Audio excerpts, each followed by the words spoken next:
चलागवेगगज्जर प्रवाह पावितस्तरे कलेवलम्ब्य लम्बिताम्बुजङ्गं कपालिकां ढमढमढमन्निनादमड्डमर्वयुच्चकार चण्डताण्डवं तनोतु न Shiv Shiv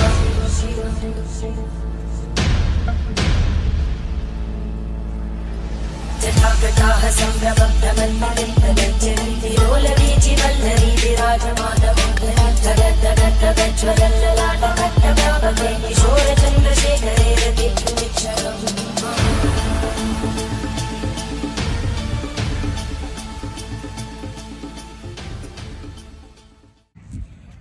hello guys, അപ്പോൾ ഞാൻ രാവിലെ എവിടെയാണെന്ന് ചോദിച്ചു കഴിഞ്ഞാൽ കോയമ്പത്തൂരുള്ള ഇഷ ഫൗണ്ടേഷൻ യോഗ സെൻറ്ററിലാണ്. അതായത് നമ്മുടെ കോയമ്പത്തൂർ ടൗണിൽ നിന്ന് ഏകദേശം ഒരു 32 കിലോമീറ്റർ അകലെയാണ് ഈ പറഞ്ഞ നമ്മുടെ ഇഷ ഫൗണ്ടേഷൻ എന്ന് പറയുന്നത്. അപ്പോൾ ഞാൻ രാവിലെ ഏകദേശം 6:30 ആയപ്പോൾ തന്നെ ഇവിടെ വന്നു. 6 മണിക്ക് തുടങ്ങി വൈകുന്നേരം 8 മണിക്ക് ക്ലോസ് ചെയ്യുന്ന ഒരു യോഗ സെൻറ്റർ എന്ന് പറയാൻ പറ്റത്തില്ല, എല്ലാവർക്കും ഇവിടെ വരാൻ പറ്റും. അങ്ങനെ ജാതി മത കാര്യങ്ങളോ ഒരു ക്ഷേത്രമായിട്ടുള്ള കോൺസെപ്റ്റോ ഒന്നും തന്നെ ഇഷ ഫൗണ്ടേഷനില്ല. അപ്പം രാവിലെ 6 മണിക്ക് തുടങ്ങി വൈകിട്ട് 8 മണിക്കുള്ള ലേസർ ഷോ 7 മണിക്ക് തന്നെ സ്റ്റാർട്ട് ചെയ്ത് 8 മണിക്ക് സ്റ്റോപ്പ് ചെയ്യും. അപ്പോൾ ഇന്ന് ഞാൻ നിൽക്കുന്നതെന്ന് പറഞ്ഞാൽ ഫെബ്രുവരി 13 അപ്പോൾ ഫെബ്രുവരി 24 തീയതിയാണ് ഇത് ഇനാഗുറേറ്റ് ചെയ്തത്. അതായത് ഇഷ ഫൗണ്ടേഷൻ ഇനാഗുറേറ്റ് ചെയ്തത്, അതായത് ശിവരാത്രിയുടെ അന്ന്. ഇന്നെന്ന് പറയുമ്പോൾ ഒരു പ്രത്യേകിച്ച് ഭയങ്കര തണുപ്പാണ്. ഇന്നിപ്പോൾ ഫെബ്രുവരി 13 അപ്പോൾ നെക്സ്റ്റ് വീക്കാണ് ഇവിടെ ഇതിൻ്റെ പ്രോഗ്രാം എല്ലാം സ്റ്റാർട്ട് ചെയ്യുന്നത്. അപ്പോൾ ഞാൻ നിൽക്കുന്ന സ്പോട്ട് എവിടെയാണെന്ന് നോക്കിയോളൂ. കണ്ടില്ലേ എൻ്റെ ബാക്കിൽ കാണുന്ന ആ ശിവപ്രതിമ ഇത് തന്നെ. ഈ ആദിയോഗി സ്റ്റാച്ചുവിന് ഒരു 112 അടി ഉയരവും 82 അടി വീതിയുമുണ്ട്. ഈ 112 അടി എന്ന കണക്കിൻ്റെ പ്രത്യേകത യോഗ സംസ്കാരത്തിൽ പരാമർശിക്കുന്ന 112 മോക്ഷമോചന സാധ്യതകളെയും മനുഷ്യവ്യവസ്ഥയിലെ 112 ചക്രങ്ങളെയും പ്രതീകപ്പെടുത്തുന്നു എന്നാണ്. അതേപോലെ 1983 വെറും 7 പേരെയും കൊണ്ട് സ്റ്റാർട്ട് ചെയ്ത യോഗ ക്ലാസ്സാണ് സദ്ഗുരു. അതിന്ന് ലക്ഷക്കണക്കിന് ആൾക്കാർ ഇത് കാണാനും അതേപോലെ യോഗ ഫൗണ്ടേഷൻ സെൻറ്ററിലെ ക്ലാസ് അറ്റൻഡ് ചെയ്യാനും വരുന്നുണ്ട്. അതേപോലെ തന്നെ ഒരു ഫെബ്രുവരി മാസം 2017 ഇത് ഉദ്ഘാടനം ചെയ്തത് ഒരു ശിവരാത്രി ദിനത്തിൽ. രാവിലെ 6 മണി ആയതുകൊണ്ട് തന്നെ അത്യാവശ്യം നല്ല തണുപ്പാണ്. സൂര്യനൊക്കെ വരുന്നതേ ഉള്ളൂ. അതുകൊണ്ട് നടക്കുന്നതിൻ്റെ കൂട്ടത്തിൽ ഒരു ബ്രീത്തിങ് ഡിഫിക്കൽറ്റിയും ഉണ്ട്. നമ്മൾ സംസാരിക്കുന്നതിനകത്തും ചെറിയ ഒരു ലാഗ് അടിക്കുന്നത് പോലെ തോന്നും. ഈ ശില്പത്തിൻ്റെ പിന്നിൽ കാണുന്ന ആ ഒരു പർവ്വതമാണ് വെള്ളിയാങ്കിരി ഹിൽസ് എന്നറിയപ്പെടുന്നത്, അതായത് സൗത്ത് ഇന്ത്യയിലെ കൈലാസം.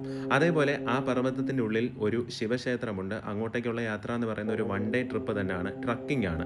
അതേപോലെ ഈ ആദിയോഗി ശില്പത്തിൻ്റെ പ്രത്യേകത എന്ന് പറഞ്ഞാൽ ആദ്യ യോഗി എന്ന് പറയുന്നത് സാക്ഷാൽ പരമശിവനാണ്. അതുകൊണ്ടാണ് ഈ സ്റ്റാച്യുവിന് ശിവൻ്റെ രൂപം എന്ന് പറയുന്നത്. യോഗയിലൂടെ ആന്തരിക ക്ഷേമത്തിലേക്ക് ആളുകളെ പ്രചോദിപ്പിക്കുക എന്നതാണ് സദ്ഗുരുവിൻ്റെ കോൺസെപ്റ്റ്. അതായത് ഇന്നർ എൻജിനീയറിങ്, നമ്മുടെ മനസ്സിനെയും ശരീരത്തിനെയും നമ്മൾ നിയന്ത്രിക്കാൻ പറ്റുന്ന രീതിയിൽ കൊണ്ടെത്തിക്കുക എന്നതാണ്. അത് നമ്മൾ പ്രാക്ടീസിലൂടെ മാത്രമേ നമുക്കത് ചെയ്യാൻ പറ്റത്തുള്ളൂ. നമ്മൾക്കത് ശീലമില്ലാത്തത് കൊണ്ടും അതെന്താണെന്ന് അറിയാത്തത് കൊണ്ടും ഇതിന് ഒരുപാട് പരാമർശങ്ങളും കാര്യങ്ങളും ഒക്കെ നമ്മൾ ഉന്നയിക്കും. പക്ഷേ അത് പ്രാക്ടീസിലൂടെ മാത്രം നമുക്ക് എക്സ്പീരിയൻസ് ചെയ്യാൻ പറ്റുന്ന ഒരു കാര്യമാണ്. സംഭാവി മഹാമുദ്ര ക്രിയ എന്ന് പറയുന്ന 21 മിനിറ്റ് നീണ്ടു നിൽക്കുന്ന ഒരു യോഗയുണ്ട്. ആ യോഗ പ്രാക്ടീസ് ചെയ്യുന്നതിലൂടെ നമ്മുടെ സ്ട്രെസ്സിനെ റെഡ്യൂസ് ചെയ്യാൻ പറ്റുമെന്ന് ഹാർവാർഡ് യൂണിവേഴ്സിറ്റി പ്രൂവ് ചെയ്തിട്ടുണ്ട്. അതേപോലെ സ്ലീപ്പ് ക്വാളിറ്റിയെ ഇംപ്രൂവ് ചെയ്യാനും ആനന്ദമൈഡ് എന്ന് പറയുന്ന കെമിക്കൽ ന്യൂറോ ട്രാൻസ്മിറ്ററിനെ ഉത്തേജിപ്പിക്കാനും ഈ ഒരു യോഗ പ്രാക്ടീസിലൂടെ സാധിക്കാൻ പറ്റും. എന്താണെന്ന് ചോദിച്ചാൽ നമ്മളുടെ എല്ലാവരുടെയും മനസ്സിന് ഉള്ളിൽ ഒരു എനർജി ലെവലുണ്ട്. ആ എനർജി ലെവലിനെ കണ്ടെത്താത്ത കാലത്തോളം നമ്മൾ എല്ലാത്തിനെയും കുറ്റപ്പെടുത്തുകയും അങ്ങനൊരു കാര്യമില്ല എന്ന് പറയുകയും ചെയ്യും. പക്ഷേ അതിനെ കണ്ടുപിടിക്കാനും നമ്മുടെ മനസ്സിനെ നിയന്ത്രിച്ച് നമ്മൾ കൊണ്ടുപോകേണ്ട രീതിയിൽ, നമ്മൾ ചിന്തിക്കുന്ന രീതിയിലേക്ക് എത്തിച്ചു ചേർക്കാനും പറ്റുന്ന ഒരു എനർജി ലെവൽ നമ്മുടെ ഉള്ളിലുണ്ട്. ആ എനർജി ലെവലിനെ കണ്ടുപിടിക്കാൻ സഹായിക്കുന്ന ഒരു യോഗ ക്ലാസ് തന്നെയാണ് ഇവിടെ നടക്കുന്നത്. അപ്പോൾ അതിന് പ്രത്യേകതരമായ ഫീസുകൾ കാര്യങ്ങളുണ്ട്. അത് 3 ദിവസം 4 ദിവസം തൊട്ട് 7 മാസം വരെ നീണ്ടു നിൽക്കുന്ന യോഗ ക്ലാസ്സുകളാണ്. അപ്പോൾ അതിവിടെ എക്സ്പീരിയൻസ് ചെയ്തവരും ഇപ്പോൾ ഇവിടെ നിലവിലുള്ള വ്യക്തികളുമായിട്ട് സംസാരിച്ചപ്പോൾ എനിക്ക് കിട്ടിയ ഇൻഫോർമേഷനാണത്. അതുകൊണ്ട് തന്നെ ഞാനിന്ന് വന്നിരിക്കുന്ന ദിവസം എന്ന് പറയുന്നത് ഫെബ്രുവരി 13 ഫെബ്രുവരി 26 ശിവരാത്രിയെ വരവേൽക്കാനായിട്ടാണ് ഇതിൻ്റെ ഫ്രണ്ടിൽ കാണുന്ന ഈ എല്ലാ ഡെക്കറേഷൻസും കാര്യങ്ങളും ഒക്കെ തന്നെ അവിടെ നടക്കുന്നത്. അപ്പോൾ നമ്മൾ സദ്ഗുരുവിൻ്റെ അല്ലെങ്കിൽ ഇഷ ഫൗണ്ടേഷൻ്റെ യൂട്യൂബ് ചാനലിൽ കയറി നോക്കിക്കഴിഞ്ഞാൽ നമുക്ക് കാണാൻ പറ്റും അവിടെ നടക്കുന്ന ഫെസ്റ്റിവലും അതിന് എത്രത്തോളം ദൈർഘ്യമുണ്ടെന്നും വലിപ്പമുണ്ട്. അതായത് ഇതിന് ഒരു ശില്പം, അതായത് ഭൂമിയിൽ നിന്നും ഉയർന്നു നിൽക്കുന്ന ഒരു ശില്പം, ഷോൾഡർ ലെവല്, അതേപോലെ തലയുടെ ഭാഗം, അതേപോലെ ചെസ്റ്റിൻ്റെ ഭാഗം, ഇങ്ങനെ ഭൂമിയിൽ നിന്നും ഉയർന്നു നിൽക്കുന്ന ലോകത്തിലെ ഏറ്റവും വലിയ ഒരു ശില്പത്തിനുള്ള ഗിന്നസ് റെക്കോർഡ് വരെ ഈ ആദിയോഗി എന്ന ഈ ഒരു ശില്പത്തിന് ഉണ്ട്. അപ്പം ഞാനത് കാണിച്ചു തരാം, അതിൻ്റെ ഡീറ്റെയിൽഡ് ആയിട്ടുള്ള കാര്യം. ഇത് കണ്ടില്ലേ, വേൾഡ്സ് ലാർജസ്റ്റ് ബുസ്റ്റ് സ്കൾപ്ചർ, അതാണ് ഇതിൻ്റെ ഗിന്നസ് റെക്കോർഡ് എന്ന് പറയുന്നത്. ഇത് ഒരു കംപ്ലീറ്റ് ആയിട്ടുള്ള സ്റ്റീൽ മേടപ്പിലാണ് ഇത് ചെയ്തിരിക്കുന്നത്. അതേപോലെ തന്നെ രാവിലെ നേരത്തെ എത്തുന്ന ഏത് വ്യക്തികളാണെങ്കിലും തീർച്ചയായിട്ടും ഈ കാണുന്ന പ്രതിമയുടെ ഫ്രണ്ടിൽ തന്നെ ഇതിൻ്റെ ഒരു ചെറിയ ക്ഷേത്രമുണ്ട്. ആ ചെറിയ ക്ഷേത്രത്തിനകത്ത് നിങ്ങൾക്ക് കയറിയിരുന്നിട്ട് നിങ്ങൾക്ക് ധ്യാനിക്കാം. നിങ്ങളുടെ ആ ഒരു ഇന്നർ സൈഡിൽ, അല്ലെങ്കിൽ നിങ്ങൾക്ക് ഒരു ഉള്ളിൽ നിന്നൊരു എനർജി ഫീൽ ചെയ്യുന്നത് പോലെ നിങ്ങൾക്ക് തോന്നും. ഒരു 5 മിനിറ്റ് അല്ലെങ്കിൽ ഒരു 2 മിനിറ്റ് മാക്സിമം അത്രയും നേരം മതി. അവിടെ ഇരുന്നിട്ട് ആ ഒരു മന്ത്രങ്ങളോ കാര്യങ്ങളോ ജപിക്കുക, അല്ലെങ്കിൽ നിങ്ങൾക്ക് ഇഷ്ടമുള്ള കാര്യങ്ങൾ എന്താണെന്ന് വെച്ചാൽ മനസ്സിൽ അത് ചിന്തിച്ചുകൊണ്ട് കുറച്ച് നേരത്തേന് ഒന്ന് ധ്യാനിക്കുക. മെഡിറ്റേഷനാണ് ദ മെയിൻ പ്രിൻസിപ്പിൾ. അതേപോലെ സദ്ഗുരുവിൻ്റെ ഇന്നർ എൻജിനീയറിംഗ് എന്ന് പറയുന്ന ഒരു പ്രോഗ്രാമുണ്ട്. സത്യം പറഞ്ഞാൽ ഇത് നിങ്ങൾ ഇവിടെ വന്ന് തന്നെ എക്സ്പീരിയൻസ് ചെയ്യേണ്ട ആ ഒരു ഫീലാണ്. അപ്പം ഈ പ്രതിമയുടെ തൊട്ട് ഫ്രണ്ടിൽ തന്നെ ഒരു ചെറിയൊരു ക്ഷേത്രം, അതിനുള്ളിൽ ഒരു പ്രാർത്ഥന കാര്യങ്ങൾ, അതേപോലെ ഒരു ദൈവത്തിൻ്റെ ഒരു രൂപം എല്ലാം ഉണ്ട്. അപ്പം അത് നിങ്ങൾക്ക് ആർക്ക് വേണമെങ്കിലും, ഇതിൻ്റെ ഉള്ളിൽ ഇന്ന മതക്കാർക്കേ വരാൻ പറ്റത്തുള്ളൂ, അങ്ങനെയുള്ള ഒരു ഡിസ്ക്രിമിനേഷനോ കാര്യങ്ങളോ ഒന്നുമില്ല. ആർക്ക് വേണമെങ്കിലും വരാം. അവിടെ വന്നിരുന്ന് ഒരു 5-10 മിനിറ്റ് നിങ്ങൾ ആ ഉള്ളിലൊരു മെഡിറ്റേഷൻ ചെയ്തുകൊണ്ട് നിങ്ങൾക്ക് ആ ഒരു എനർജി ഫീൽ ചെയ്യാനും പറ്റും. അപ്പം എക്സാമോ കാര്യങ്ങളോ പഠിക്കുന്ന വ്യക്തികളൊക്കെ ആണെങ്കിൽ തന്നെ നിങ്ങൾ കോയമ്പത്തൂർ എപ്പോഴെങ്കിലും ഒരു ലൈഫിൽ ഒരു തവണയെങ്കിലും വന്ന് വിസിറ്റ് ചെയ്തതിന് ശേഷം അവിടെ ഇരുന്ന് കുറച്ച് നേരം ഒന്ന് മെഡിറ്റേറ്റ് ചെയ്യുക. ഇത് നിങ്ങൾക്ക് ആക്ച്വലി ഒരു ഇന്നർ സൈഡിൽ നിന്ന് ഒരു പോസിറ്റീവ് ഉണ്ടാവും. അപ്പം മസ്റ്റായിട്ട് ട്രൈ ചെയ്ത് നോക്കണം. അതിൻ്റെ ഉള്ളിൽ കയറി ആ ഫ്രണ്ടിൽ കാണുന്ന ആ ശില്പത്തിൻ്റെ ഫ്രണ്ടിൽ ഒരു ചെറിയൊരു മന്ത്രമൊക്കെ ജപിച്ച്, മന്ത്രം എന്ന് പറഞ്ഞാൽ നമ്മുടെ ആ ഇന്നർ സൈഡിൽ, ഞാൻ മുമ്പേ പറഞ്ഞില്ലേ, ആ ഇന്നർ സൈഡിൽ നിന്ന് നമുക്ക് നമ്മുടെ ബ്രീത്തിനെയും അതേപോലെ നമ്മുടെ എനർജിയും ഫീൽ ചെയ്യാൻ പറ്റും. ഒരു 5 മിനിറ്റ്സ് നിങ്ങളത് സീരിയസ്ലി അവിടെ വന്നിരുന്ന എക്സ്പീരിയൻസ് ചെയ്താൽ മാത്രം നിങ്ങൾക്ക് അറിയാൻ പറ്റത്തുള്ളൂ. ഞാനതിപ്പം ഇതിൻ്റെ അകത്തൂടെ എത്രത്തോളം പറഞ്ഞ് കൺവിൻസ് ചെയ്യാൻ പറ്റുമെന്നൊന്നും അറിയത്തില്ല. പക്ഷേ അവിടെ വന്നിരുന്ന് നിങ്ങൾക്കത് എക്സ്പീരിയൻസ് ചെയ്യാൻ പറ്റും. മേ ബി ഒരുപാട് തിരക്കോ കാര്യങ്ങളൊന്നും ഇല്ലാത്തത് കൊണ്ട് തന്നെ എനിക്ക് കുറച്ചും കൂടെ ശാന്തമായിട്ട് ഇരിക്കാനും പറ്റി. അതേപോലെ എൻ്റെ തീരുമാനം അതായിരുന്നു, രാവിലെ മാക്സിമം നേരത്തെ തന്നെ എത്തിയിട്ട് ഇതെന്താണെന്ന് ഒന്ന് എക്സ്പീരിയൻസ് ചെയ്യുക. അപ്പം നമുക്ക് വലിയ ബഹളമോ കാര്യങ്ങളൊന്നും ഇല്ലാണ്ട് നമുക്ക് എക്സ്പീരിയൻസ് ചെയ്യാൻ പറ്റിയ ഏറ്റവും നല്ല ഒരു സമയമായിരുന്നു ഞാൻ വന്ന ആ ടൈമിൽ രാവിലെ. അങ്ങനെ വൈകുന്നേരത്തെ, അതേപോലെ ഇവിടെ എല്ലാവരും പറയുന്ന ഒരു കാര്യം എന്ന് പറഞ്ഞാൽ വൈകുന്നേരം 7 മണിക്ക്, കറക്റ്റ് 7 മണിക്ക് തന്നെ ലേസർ ഷോ സ്റ്റാർട്ട് ചെയ്യും. അതായത് ആ സ്കൾച്ചറിൽ, ആ പ്രതിമയിൽ 2 സൈഡിൽ നിന്നും ലേസറുകളൊക്കെ വെച്ചിട്ട് പലതരം ഷോകൾ കാര്യങ്ങളൊക്കെ ഉണ്ട്. ആക്ച്വലി ഞാൻ ഇന്നലെ വൈകുന്നേരം ഇവിടെ വന്നിട്ട് ഞാൻ സത്യം പറഞ്ഞാൽ ലേറ്റായിപ്പോയി. നമ്മുടെ പഞ്ച്വാലിറ്റി ഇല്ലാത്ത കാര്യം കൊണ്ട് എനിക്ക് ആ ഒരു ഷോ ഇന്നലെ മുടങ്ങിപ്പോയി. പക്ഷേ നൈറ്റിലെ കുറച്ച് വിഷ്വൽസും കാര്യങ്ങളൊക്കെ എടുത്തിട്ടുണ്ട്, ഈ കാണുന്നത് പോലെ. പക്ഷേ നമുക്കെന്താന്ന് പറഞ്ഞാൽ ആ ഒരു നൈറ്റിൽ കറക്റ്റ് ഫീല് കിട്ടൂല. അല്ലെങ്കിൽ ആ ലേസർ ഷോ കാര്യങ്ങളൊക്കെ ഉണ്ടെങ്കിൽ ഓക്കെ, നമുക്ക് ആ ഫീല് കാര്യങ്ങളൊക്കെ കിട്ടും. പക്ഷേ അൺഫോർച്ചുനേറ്റ്ലി ഐ മിസ്ഡ് ഗൈസ്. അതുകൊണ്ട് ഞാൻ രാവിലെ തന്നെ നേരത്തെ വരുമെന്നുള്ളൊരു തീരുമാനത്തിലായിരുന്നു ഇന്ന് വന്നത്. രാവിലെ വന്നതുകൊണ്ട് തന്നെ നമുക്ക് ആ കാര്യങ്ങൾ കറക്റ്റായിട്ട് ഫീൽ ചെയ്യാനും, അതേപോലെ ആ ഒരു രാവിലെ ഒരു രക്ഷയില്ലാത്ത തണുപ്പായിരുന്നു കേട്ടോ ഇന്ന് രാവിലെ എന്ന് പറയുന്നത്. അപ്പം ശിവരാത്രി അടുക്കും തോറും ഇവിടെ നല്ല തണുപ്പ് കൂടി വരും എന്നാണ് ഇവിടെ നിൽക്കുന്ന ജീവനക്കാരും ആൾക്കാരും ഒക്കെ പറഞ്ഞത്. അപ്പോൾ ആ ഇരിക്കുന്ന സ്കൾച്ചറിൻ്റെ അവിടെ നിന്ന് ഇപ്പം ഞാൻ കുറേ ദൂരം ഫ്രണ്ടിലേക്ക് ഇങ്ങനെ നടന്നു വന്നു. അപ്പം ഇപ്പം കണ്ടില്ലേ ഗൈസ്, ഇവിടെ കുറേ ഷോപ്പുകളുണ്ട് കേട്ടോ. ഈ ഷോപ്പുകളൊക്കെ തന്നെ ഇപ്പം കണ്ടില്ലേ, എല്ലാം ചെറിയ നമുക്ക് റിഫ്രഷ്മെൻ്റ് ഉള്ള ചെറിയ ഷോപ്പുകളാണ്. നമുക്ക് ചായ കുടിക്കാനും ജ്യൂസ് കുടിക്കാനും, അതേപോലെ നോർത്ത് ഇന്ത്യൻ ഡിഷസ് കുറച്ചും കൂടെ ഫോക്കസ് ചെയ്യുന്നതായിരിക്കും. കാരണം ടൂറിസ്റ്റ് സ്പോട്ടല്ലേ, ഒരുപാട് വെളിയിൽ നിന്നൊക്കെ ഉള്ള ആൾക്കാർ വരും. അങ്ങനെയുള്ള ടീമിനൊക്കെ വന്ന് നമുക്കായാലും കഴിക്കാൻ പറ്റുകയൊക്കെ ചെയ്യും കേട്ടോ. ഒരുപാട് ഒരു റിഫ്രഷ്മെൻ്റ് ഏരിയകൾ ഇവിടെ നമുക്കിങ്ങനെ കാണാൻ പറ്റും. അതേപോലെ വെള്ളിയാങ്കിരി ഹിൽസാണ് ബാക്കിൽ കാണുന്നത്. അപ്പം ഞാൻ ആ ഫ്രണ്ടിൽ നിന്ന് നമ്മുടെ ശിവൻ്റെ പ്രതിമയുടെ ഭാഗത്ത് നിന്ന് ഫ്രണ്ടിലേക്ക് നടന്നു വന്നപ്പോൾ ഇനി കാണാൻ പോകുന്ന കാഴ്ചകളാണ് ഇതൊക്കെ ഞാൻ ജസ്റ്റ് ഗൂഗിൾ ചെയ്തപ്പോൾ മാത്രം കണ്ട കുഞ്ഞു കുഞ്ഞു കാര്യങ്ങളാണ്. എന്തൊക്കെയാണെന്നുള്ളത് ഡീറ്റെയിൽ ആയിട്ടുള്ളത് ഞാൻ അവിടെ ചെന്ന ശേഷം ഓരോന്നായിട്ട് എടുത്ത് വെച്ചിട്ട് ഞാൻ കാണിച്ചു തരാം കേട്ടോ. അതുപോലെ നമ്മൾ ഇനി ഉള്ളിലേക്ക് കയറി വന്നു കഴിയുമ്പോൾ നമ്മൾ ഓർക്കും ഇതിനുള്ളിൽ ടോയ്ലറ്റ് കാര്യങ്ങളൊക്കെ നമുക്ക് എങ്ങനെ ബുദ്ധിമുട്ടുണ്ടോയെന്ന്. പക്ഷേ ഡിഫറെൻ്റ് ആയിട്ട് ടോയ്ലറ്റ് ഉണ്ട്. ജെൻസിനും ലേഡീസിനും ഇതിൻ്റെ ഉള്ളിൽ തന്നെ ഉണ്ട്. ഞാനത് കാണിച്ചു തരാം. നോക്കും, ടോയ്ലറ്റിനുള്ളിൽ നമുക്ക് ഷൂട്ട് ചെയ്യാൻ പറ്റില്ല.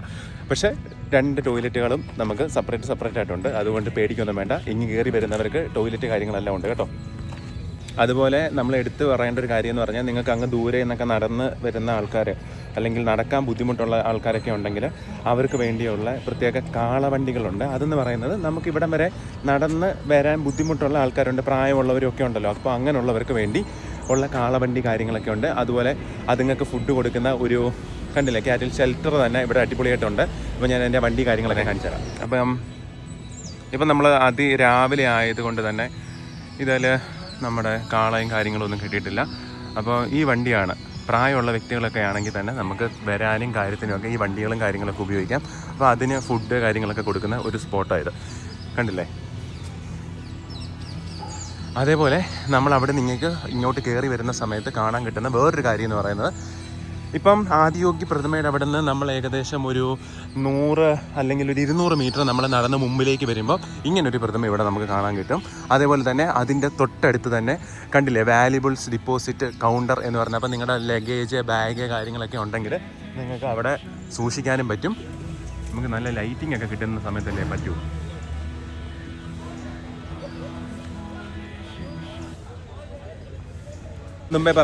ഞാൻ മുമ്പേ പറഞ്ഞതുപോലെ തന്നെ ഉള്ളിലെ ധ്യാനലിംഗയിലേക്ക് നിങ്ങൾ പ്രവേശിക്കുമ്പോൾ നിങ്ങളുടെ ബാഗ് ലഗേജ് കാര്യങ്ങളെല്ലാം അതിൻ്റെ ഉള്ളിൽ അവിടെ ഒരു ഡെപ്പോസിറ്റ് കൗണ്ടറുണ്ട്. ആ ഡെപ്പോസിറ്റ് കൗണ്ടറിനകത്ത് നിങ്ങൾ സൂക്ഷിച്ച് വെക്കണം. അതേപോലെ നിങ്ങളുടെ ബാഗിൻ്റെ അകത്ത് എന്തെങ്കിലും കത്തിയോ മാരക ആയുധങ്ങളോ അങ്ങനെയുള്ള എന്തെങ്കിലും കാര്യങ്ങളുണ്ടെങ്കിൽ തന്നെ അതെല്ലാം സ്കാൻ ചെയ്തിട്ടായിരിക്കും അവിടെ ഡെപ്പോസിറ്റ് ചെയ്യുന്നത്.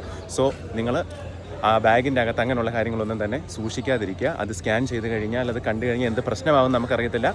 സോ അങ്ങനെയുള്ള കാര്യങ്ങളൊന്നും പാടില്ല. അതേപോലെ നിങ്ങൾ രാവിലെ നേരത്തെ വരുന്നവരാണെങ്കിൽ തന്നെ ഭക്ഷണം കഴിക്കാൻ ഇനി ലേറ്റ് ആയിട്ടുണ്ടെന്നുള്ള ഒരു എന്തെന്ന് പറയുന്ന ടെൻഷൻ ഉണ്ടെങ്കിൽ തന്നെ അത് നിങ്ങൾക്ക് കംപ്ലീറ്റ് ആയിട്ട് മാറും. ഇവിടെ അടിപൊളി നല്ല റെസ്റ്റോറൻറ്റ് കാര്യങ്ങളൊക്കെ ഉണ്ട്. അപ്പോൾ നിങ്ങൾക്ക് ഫുഡ് കഴിക്കാനൊക്കെ ഉള്ള കാര്യത്തിനും ഓക്കെയാണ്. ഓക്കെ, മസാല ടീ കുടിക്കാനോ? മസാല ടീം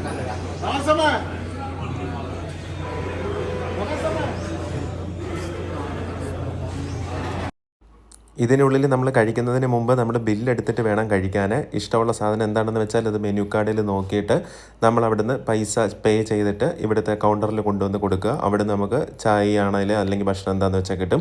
ഞാൻ ഇവിടുന്ന് ചായയും 2 ഉഴുന്നുവടയുമാണ് വാങ്ങിച്ചത്. എടുത്തു പറയേണ്ട കാര്യം, ഒരു രക്ഷയില്ലാത്ത ടേസ്റ്റ് തന്നെയാണ്. കാരണം ഇഷ്ടംപോലെ തെങ്ങും തോപ്പും കാര്യങ്ങളും ഉള്ളതുകൊണ്ട് തന്നെ നമുക്ക് ചട്നി എന്ന് പറഞ്ഞ സാധനത്തിന് നല്ല കൺസിസ്റ്റൻസിയാണ്, അതിന് നല്ല ടേസ്റ്റുമാണ്. അതുപോലെ എടുത്തു പറയേണ്ട കാര്യം, ഇവിടുത്തെ ക്ലീനിങ് അടിപൊളി ക്ലീനിങ് ആണ്. ഫ്ലോർ ആയാലും ടേബിൾ ആയാലും എല്ലാം നല്ല അടിപൊളി ആംബിയൻ. അതുപോലെ ഗൈസ്, ഇവിടെ എടുത്ത് പറയേണ്ട ഒരു കാര്യം എന്ന് പറഞ്ഞാൽ, ഈ ഇഷ ഫൗണ്ടേഷൻ സെൻറ്ററിൽ ഒരുപാട് ആൾക്കാർക്ക് ജോലി കിട്ടി ഈ വില്ലേജിൽ. അതായത് നമ്മൾ കോയമ്പത്തൂർ ടൗണിൽ നിന്ന് ഉള്ളിലേക്ക് ഇങ്ങോട്ട് വരുന്ന വഴിയിൽ ഈ ഈഷ സെൻറ്ററിൻ്റെ തൊട്ട് മുമ്പായിട്ട് നല്ല ഒരുപാട് വില്ലേജുകൾ കാര്യങ്ങളൊക്കെ ഉണ്ട്. അപ്പം അവിടെ ഉള്ളവർക്കൊക്കെ തന്നെ ഒരുപാട് ജോലി കാര്യങ്ങളൊക്കെ കിട്ടാൻ ഇത് ഒരുപാട് ഹെൽപ്പ് ചെയ്തു. സത്യം പറഞ്ഞാൽ നമ്മളിവിടെ വരുമ്പോൾ തന്നെ ഇതിൻ്റെ ഉള്ളിൽ ഒരുപാട് ആൾക്കാർക്ക് ജോലി കിട്ടിയിട്ടുണ്ട്. ഗൈസ്, അങ്ങനെ ഞാൻ ധ്യാനലിംഗയ്ക്ക് ഉള്ളിൽ കയറിയിട്ട് ഇപ്പോൾ ഇറങ്ങിയതേ ഉള്ളൂ. അപ്പോൾ അതിൻ്റെ അകത്തുനിന്ന് കുറേ ഇൻഫർമേഷൻ കാര്യങ്ങൾ കിട്ടി. നിങ്ങൾക്ക് ഇവിടെ സ്റ്റേ ചെയ്തുകൊണ്ട് തന്നെ നിങ്ങൾക്ക് യോഗ കാര്യങ്ങളൊക്കെ നിങ്ങൾക്ക് പ്രാക്ടീസ് ചെയ്യാൻ പറ്റും. അപ്പോൾ അത് ഡിപ്പെൻഡ്സ് അപ്പോൺ 3 ദിവസം തൊട്ട് മാക്സിമം 7 മാസം വരെയുള്ള പ്രോഗ്രാമുകളാണ് അതിനകത്ത്. അപ്പോൾ അതിൻ്റെ പ്രൈസ് കാര്യങ്ങളൊക്കെ ആണെങ്കിൽ അതിൻ്റെ ഇഷ സെൻറ്റർ കോട്ടേജ് എന്ന് പറഞ്ഞിട്ടുള്ളൊരു സൈറ്റ് ഉണ്ട്, WW ഇഷ സെൻറ്റർ കോട്ടേജ് എന്ന് പറഞ്ഞ്. ആ സൈറ്റിനകത്ത് കയറി കഴിഞ്ഞാൽ നിങ്ങൾക്ക് ഓരോ പ്രൈസിലുള്ള നിങ്ങൾക്ക് കോട്ടേജുകൾ കാണാനും പറ്റും. നിങ്ങൾക്ക് ഇവിടെ സ്റ്റേ ചെയ്തുകൊണ്ട് തന്നെ നിങ്ങൾക്ക് യോഗ കാര്യങ്ങളൊക്കെ തന്നെ നിങ്ങൾക്ക് പ്രാക്ടീസ് ചെയ്യാനും ഒക്കെ പറ്റും.